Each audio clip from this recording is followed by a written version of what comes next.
they're probably going to put it into the risks category.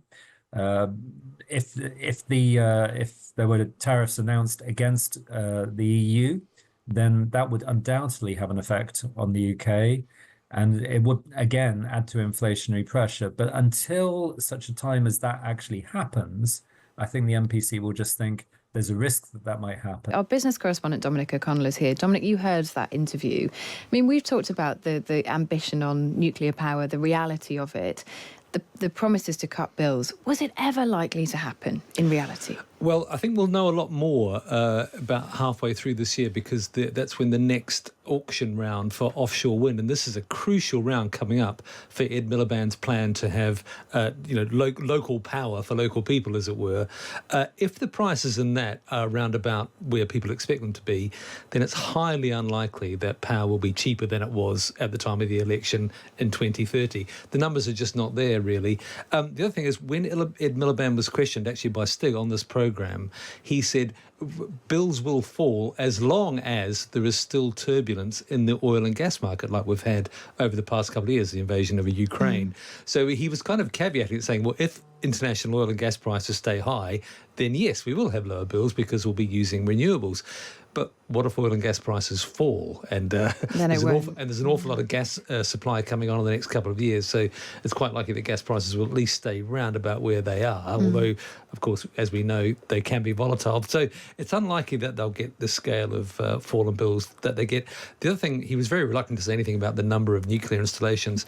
That's because nuclear is quite difficult. Yeah, even those... I got the feeling about that. Small modular reactors are small, but they're still nuclear. And planning nuclear power stations is difficult. But should he be able to? Because if they say we've got this energy demand, we want to bring bills down, we know that we're going to have an increase in energy demand, if you're going to have a nuclear policy, should you be able to say, and that involves building 6 of them, or 3 of them, or 10 of them? Well, they have a number out there for the amount of power they want, but I can't remember what it is. I think it's 40 gigawatts or something like that from new nuclear. I may be wrong. I think it's 42 by 2050, I think it is. So they have a headline number out there, but they don't have the number of installations, and what size they will be. Lots of you, as I said, getting in touch. 0333 003 2353. Some of you raising concerns about nuclear incidents and whether or not they're safe. We're going to be talking to somebody who really does know whether nuclear is safe and can give us the full load on that after 8 o'clock today. But Dominic, while you're here, there is an interest rate decision today. We were talking about it earlier. It's likely to be a cut. That's a big moment. Yes, I mean, it is wrong to assume too much about the outcome of the Monetary Policy Committee, because it is an independent committee that decides. There's always a chance for people to do unexpected things. But we have someone on the line who actually knows about this from the inside, Stephen Millard, who worked at the Bank of England for many years. He's now Deputy Director at the National Institute of Economic and Social Research. Stephen, thanks for joining us. So, same question to you, really. Is this rate cut completely nailed on? Good morning, Dominic. I suspect it is, to be honest. GDP was flat in the second half of last year. That was a lot weaker, actually, than the bank were expecting back in November. So I think given that piece of data, it's almost certain that they will cut. What are the arguments against that, though? Because there has been a few whispers this week that maybe they will keep their powder dry and not cut. What would be the arguments in favour of not cutting rates? Well, the big one is wages. Average earnings growth still of 5.6% in the 3 months to November. Real regular pay is growing above 2%. This is quite high for wages, and that's likely to translate into inflation.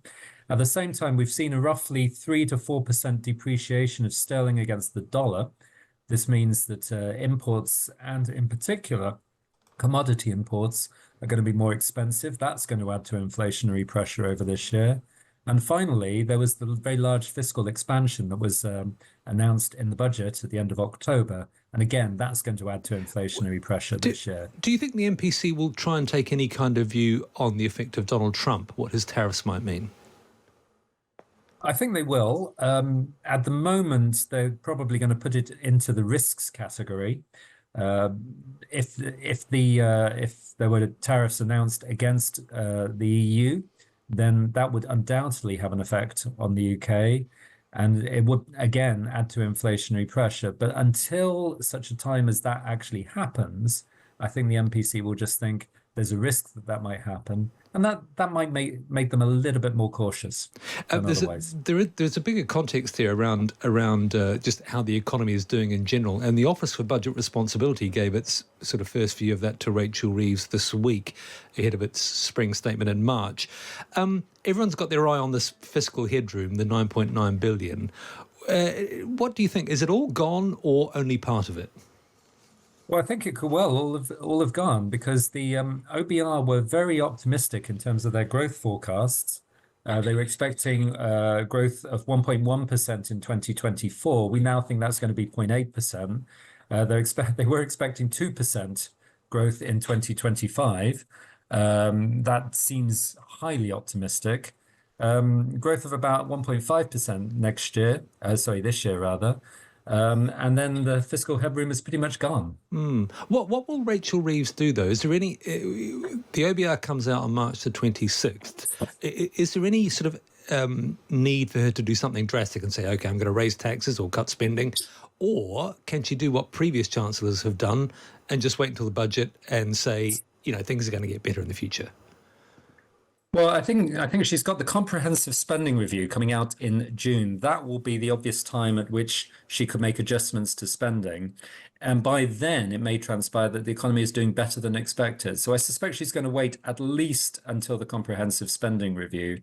And yes, as you say, keep her fingers crossed that things get a little bit better. Hope for the best. Thank you very much, Stephen Millard from the National Institute of Economic and Social Research. Just before I go, though, AstraZeneca, one of our biggest drugs companies, has had its results this morning in the news last week, actually, because it pulled out of that commitment to expand its facility in Speke in the northwest.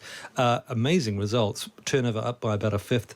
Profits also up by a bit more than a fifth at £8.6 billion.